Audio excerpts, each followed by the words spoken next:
Hello dear students, कैसे हैं आप लोग। आई होप सभी अच्छे होंगे बच्चों। तो आज के इस माइक्रोब्स इन ह्यूमन वेलफेयर के सेशन में हम लोग नेक्स्ट टॉपिक आज पढ़ने जा रहे हैं बच्चों, बायोगैस प्रोडक्शंस का। बच्चों ये चैप्टर ऑलमोस्ट अब फिनिश होने वाला है। इसमें एक बायो फर्टिलाइजर और पेस्ट कंट्रोल के बारे में हम लोग को डिस्कस करना है। ठीक है बच्चों, ये आपको सीरीज कैसा लग रहा है आप कमेंट करके जरूर बताना।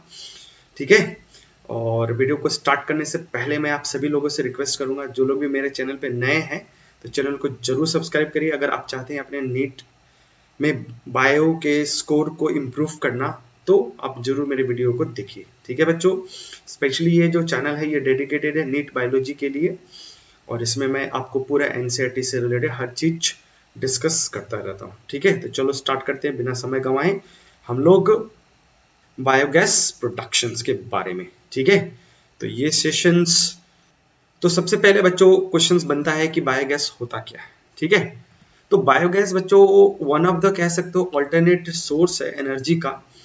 ठीक है ना, जो नेचुरल रिसोर्सेज है वो खत्म हो रहे हैं, तो हम लोग अल्टरनेट सोर्स डेवलप करने की कोशिश कर रहे हैं। जैसे सोलर पैनल सुना होगा, ठीक है ना, पवन चक्री सुना होगा, उसी में एक बायोगैस प्रोडक्शंस भी आपका शामिल हो जाता है।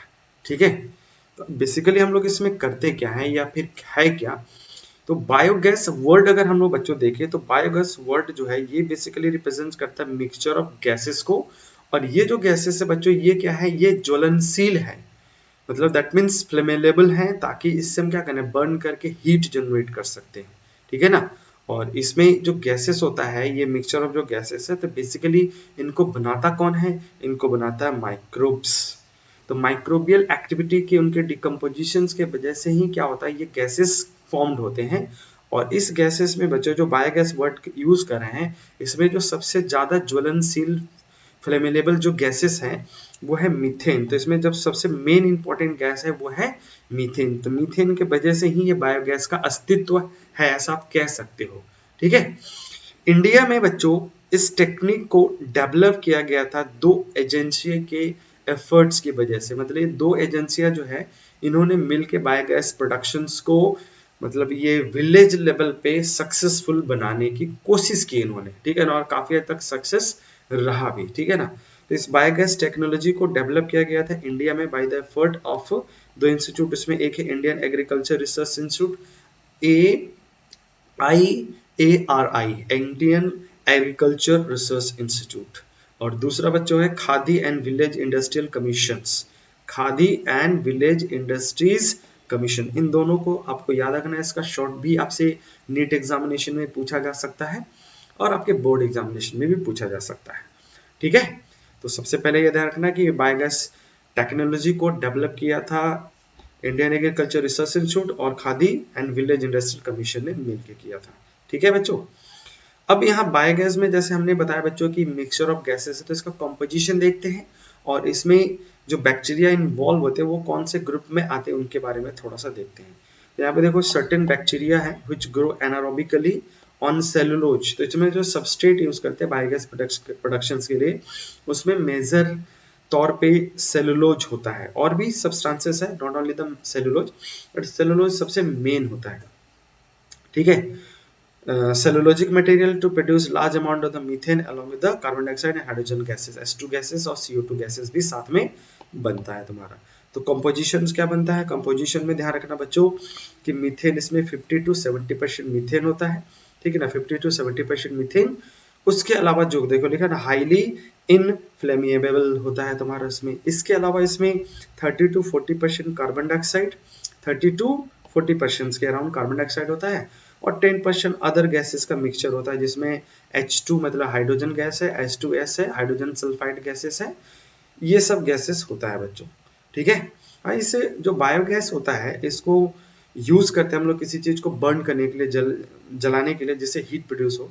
इसमें बस एक प्रॉब्लम है बच्चों, इसका कैलोरीफिक वैल्यू थोड़ा कम होता है। ठीक है ना, अगर हम 50% मीथेन लेके अगर चलते हैं तब भी इसका जो कैलोरीफिक वैल्यू होता है वो करीब करीब 4429 किलो कैलोरी पर मीटर क्यूब होता है तुम्हारा। जैसे नॉर्मली अगर पेट्रोल डीजल वगैरह बर्न होता है तो उससे थोड़ा ज्यादा हीट प्रोड्यूस होता है तुम्हारा, ज्यादा मतलब 6000 के आसपास किलो कैलोरी इसमें प्रोड्यूस्ड होता है। ठीक है, तो ये तो कंपोजिशन हो गया। अब इसमें कौन से बैक्टीरिया, तो इसमें जितने भी बैक्टीरिया, उन सभी बैक्टीरिया को कलेक्टिवली हम लोग मिथेनोजेंस कहते हैं, क्योंकि मीथेन गैस का प्रोडक्शन करना है। किसका? CH4 मीथेन गैस का प्रोडक्शन करना है। तो मीथेन गैस का जो प्रोडक्शन करेगा उसको क्या बोलेंगे? मिथेनोजेंस हम लोग कहते हैं। तो मिथेनोजेंस वगैरह बेसिकली इसमें ज्यादा था। जैसे इसमें एक मेन नाम दे रखा है मिथेनोबैक्टीरियम्स, और भी बैक्टीरिया इन्वॉल्व है, आगे हम लोग डिस्कस करेंगे। मिथेनोबैक्टीरियम इसमें मेन सबसे ज्यादा इंपॉर्टेंट है। ठीक है बच्चों, आगे बढ़ते हैं। अब यहाँ पे एक आगे बढ़े उससे पहले एक ये एनसीईआरटी का डायग्राम है, और इसमें एक स्कीम बनाया गया है बायोगैस प्रोडक्शन के लिए कि कैसे कैसे क्या क्या सेटअप होता है। तो ये बच्चों देख सकते हो, गांव में जो देहात वगैरह में ऐसा सेटअप बनाते हैं, सीमेंट, कंक्रीट और स्टील वगैरह का जुगाड़ लगा के इसमें, ठीक है ना। तो ये एक बायोगैस का सेटअप है, रियल सेटअप है। बट अब ये जो सेटअप दिख रहा है उसी को हम लोग यहाँ पे देखते हैं 3 फॉर्म में। तो यहाँ पे देखोगे भी तो 1 2 और 3 स्ट्रक्चर यहाँ पे भी दिख रहा था। यहाँ पे भी देखो 1 2 और ये 3 स्ट्रक्चर दिख रहा है इसमें, ठीक है ना, सेम 3 स्ट्रक्चर। तो जो सबसे पहला वाला स्ट्रक्चर है बच्चों, इसको हम लोग बोलते हैं तुम्हारा चार्ज पिट, ठीक है ना। चार्ज पिट का मतलब हो गया बच्चों, हम लोग इस साइड से क्या करते हैं, इसमें हम लोग क्या करते हैं बेसिकली, इसमें हम लोग काउ डंग, ठीक है ना, काउ डंग प्लस इसमें 90% वाटर, मतलब वाटर ले लिया, प्लस इसमें आपका काउ डंग या कैटल, किसी दूसरे कैटल का गोबर जो होता है, ठीक है ना। तो गोबर को बेसिकली यूज करते हैं। तो बायोगैस को हम लोग क्या बोलते हैं इसमें? गोबर गैस प्रोडक्शंस भी कह देते हैं इसमें, गोबर गैस भी कहा जाता है, क्योंकि इसमें जो काउ डंग होता है उसको हिंदी में गोबर कहते हैं, इसलिए गोबर गैस भी कह देते हैं। तो गोबर गैस को यूज किया, मैंने गोबर गैस भी कहा जाता है इसमें। तो हम लोग क्या करेंगे यहाँ पे बच्चों, वाटर के साथ मिक्स करके किसको, काउ डंग को या किसी बीफ कैटल मतलब बफेलो वगैरह के डंग्स को, ठीक है ना, उन सबके मिक्स करके स्लरी बना लिया जाता है, और इस स्लरी को इस चार्ज पिट में लोड कर दिया जाता है। तो ये जो स्ट्रक्चर है इसको क्या बोला हम लोगों ने? इसको बोला हम लोगों ने, ये आपका चार्ज पिट है तुम्हारा, इसको चार्ज पिट हम लोग कहते हैं, ठीक है ना। आई थिंक ये विजिबल नहीं है, कलर थोड़ा सा चेंज कर लेते हैं।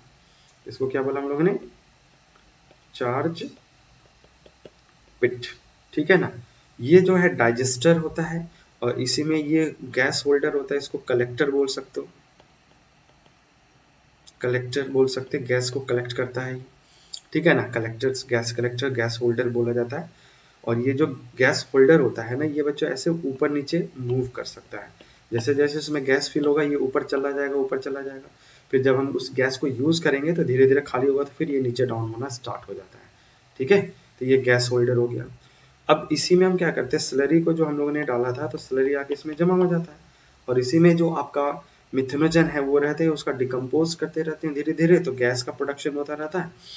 और जैसे जैसे हम इसमें चार्ज करेंगे तो इसमें जो स्लरी बनता है ज़्यादा कंटेंट हो जाएगा। तो after the fermentation, after the decomposition of biogases productions के लिए जो डिकम्पोजिशन चल रहा था, तब उसके बाद जो रॉ मटेरियल या फिर बोल सकते हैं उसमें जो वेस्ट प्रोडक्ट जो बचता है, बाई प्रोडक्ट जो बचता है, वो सारा बाई प्रोडक्ट इधर आके जमा होना स्टार्ट हो जाता है इस स्लज कलेक्टर में। इसको स्लज कलेक्टर हम लोग कहते हैं, यहाँ पे स्लज जमा होने लगता है। तो पहला हो गया चार्ज पिट, दूसरा हो गया इसमें ये डाइजेस्टर, तीसरा हो गया ये बच्चों गैस होल्डर, और थर्ड ये इसमें सॉरी फोर्थ जो है आपका, ये हो गया आपका स्लज कलेक्टर। तो इसमें जो बाई प्रोडक्ट जो बना है गोबर का, और वो जो वाटर मिक्स किया था, उसको यहाँ पे जमा किया जाता है, और इसी को हम लोग सीधे खेत में ले जाके एज ए मैन्युअर यूज करते, खाद के तौर पे यूज किया जाता है। और जो बायोगैस बना था उसको हम इस पाइपलाइन के थ्रू हम किचन में या फिर जहाँ पे भी सप्लाई करना है वहाँ पे हम इसको सप्लाई कर देते हैं। बेसिकली किचन में यूज होता है, या फिर आपको लाइटनिंग वगैरह के लिए, ठीक है ना, वहाँ पे भी यूज किया जा सकता है, तो उधर हम लोग भेज देते हैं। तो ये बेसिक सा सेटअप है, इसको हम लोगों ने समझा। अब आ जाते हैं नेक्स्ट बच्चों, इसमें स्कीम देखो क्या क्या है। तो यहाँ पे बेसिकली हो क्या रहा है अल्टीमेटली, देखो यहाँ पे लाइव स्टॉक वेस्ट, जैसे जो कैटल है, गाय बैल भैंस बकरी, उनके जो वेस्टेज होता है उनको लेके आके यहाँ पे एज ए सब्सट्रेट यूज कर सकते हैं। क्रॉप रेसिड्यू जो होता है उसको भी एज ए सब्सट्रेट यूज कर सकते हैं, ठीक है ना। वेस्ट वाटर, जैसे हम लोग जब प्राइमरी ट्रीटमेंट करते हैं, तो प्राइमरी ट्रीटमेंट के बाद जो प्राइमरी सेटलिंग टैंक में से जो वेस्ट बच जाता है उसको हम बोलते थे प्राइमरी स्लज। उस प्राइमरी स्लज को भी इस एनारोबिक डाइजेस्टर में हम फर्मेंटेट कर सकते हैं। उसके अलावा फूड वेस्टेज जो होता है बच्चों, उसको भी यहाँ पे, तो इसमें सबस्ट्रेट कुछ भी आ सकता है, कहीं से भी आ सकता है, ऐसा नहीं कि सिर्फ गोबर ही होगा, मतलब केटल का जो डंग है वही हो सकता है, कुछ भी हो सकता है, crop residue, forest residue, waste water, और उसके बाद जो फूड का जो पार्ट बचा हुआ रहता है उसको भी एज ए यूज किया जा सकता है। अब इस एनारोबिक डाइजेस्टर में जब हम इसको फर्मेंटेट करते हैं, डिकम्पोज करते हैं, तो गैस बनता है, और ये जो गैसेस है बच्चों, इस गैसेस से हम लोग हीट या इलेक्ट्रिसिटी प्रोड्यूस करने में यूज करते हैं। और बाकी इसमें जो डाइजेस्टेड मटेरियल बच गया, ठीक है ना, डाइजेस्टेड जो पार्ट बच गया उसको एज अ फर्टिलाइजर यूज कर सकते हैं, ठीक है ना, इसमें सॉइल अमेंडमेंट के लिए यूज कर सकते हैं, क्लियर है। और इसमें बेसिकली जैसे बोला कि यहाँ पे तो मीथेन गैसेस है, तो अगर इस मीथेन को लिक्विडिफाई कर दें तो लिक्विफाइड मीथेन को बच्चों हम लोग एज ए गाड़ी में फ्यूल वगैरह में भी यूज किया जा सकता है। तो बहुत सारा मल्टी पर्पज यूजेस है यहाँ पे, ठीक है ना, मल्टी पर्पज यूजेस है, क्लियर है। एनीवे अब एक बेसिक सा अगर हम देखें बच्चों की चल क्या रहा है यहाँ पे, तो बेसिक सा हमें क्या समझ में आ रहा है कि हम बायोगैस में बच्चों क्या करें, जो क्रॉप रेसिड्यू है या फिर आपका कैटल के वेस्टेज है, उनको हम लोग बायोगैस प्रोडक्शन के लिए यूज कर रहे हैं, और कर भी सकते हैं, क्यों नहीं करें। अब अल्टीमेटली इसमें जो केमिकल प्रोसेस है बच्चों, उसको थोड़ा समझने के लिए हमने एक चार्ट बना के रखा है, उस चार्ट के हेल्प से हम लोग समझने की कोशिश करते हैं, ठीक है। तो चलो अब इसको हम लोग समझने की कोशिश करते हैं इसमें, ठीक है।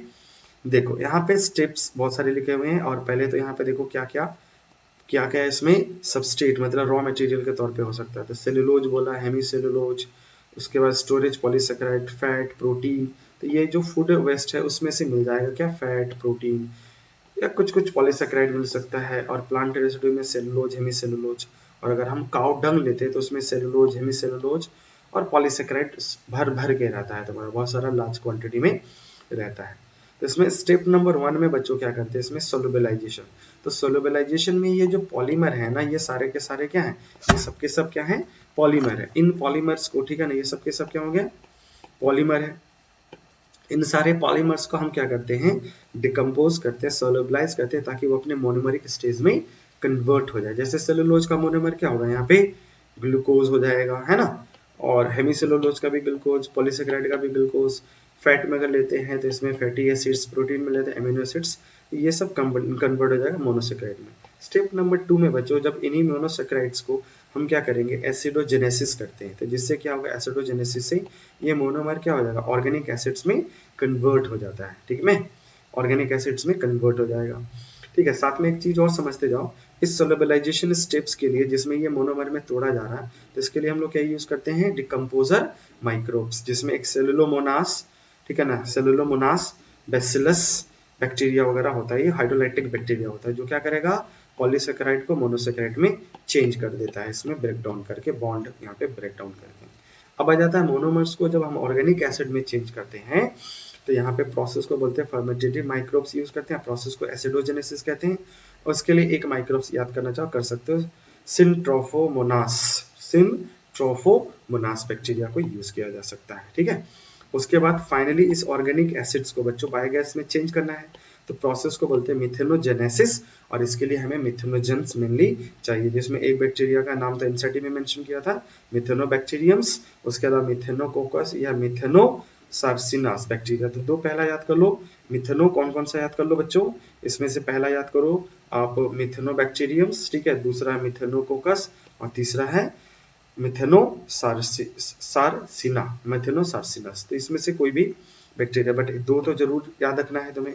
तो स्टेप 3 स्टेप हो गया, सोलुबलाइजेशन जिसमें पॉलीसेकेराइड मोनोसेकेराइड में कन्वर्ट होता है, नेक्स्ट है एसिडोजेनेसिस जिसमें मोनोसेकेराइड अल्टीमेटली ऑर्गेनिक एसिड में कन्वर्ट होता है, और लास्ट है मिथेनोजेनेसिस जिसमें ऑर्गेनिक एसिड कन्वर्ट हो जाता है बच्चों, बायोगैसेस में कन्वर्ट हो जाता है। तो बायोगैसेस में यहाँ पे बनता क्या है, वही देखो, methane, carbon dioxide, hydrogen, nitrogen gases, hydrogen sulphide gases का फॉर्मेशन हो जाता है, ठीक है। तो ये था ओवरऑल प्रोसेस बायोगैस प्रोडक्शन का केमिकल एस्पेक्ट्स। तो आई थिंक कि अब जितने भी आपके डाउट थे बच्चों वो क्लियर हो चुके हैं, और बायोगैस से रिलेटेड जो भी मैंने टॉपिक पढ़ाया आपको समझ में आ गया होगा बच्चों।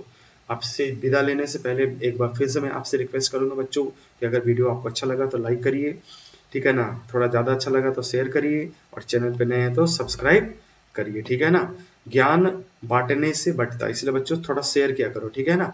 और आप मुझे अगर मेरे सोशल साइट पे फॉलो करना चाहते हैं तो मुझे अब्दुल बायोलॉजिस्ट से इंस्टाग्राम पे फॉलो कर सकते हैं। ठीक है बच्चों, आई थिंक कि आपका सारा डाउट क्लियर हो चुका होगा, आपको ये टॉपिक समझ में आ गया।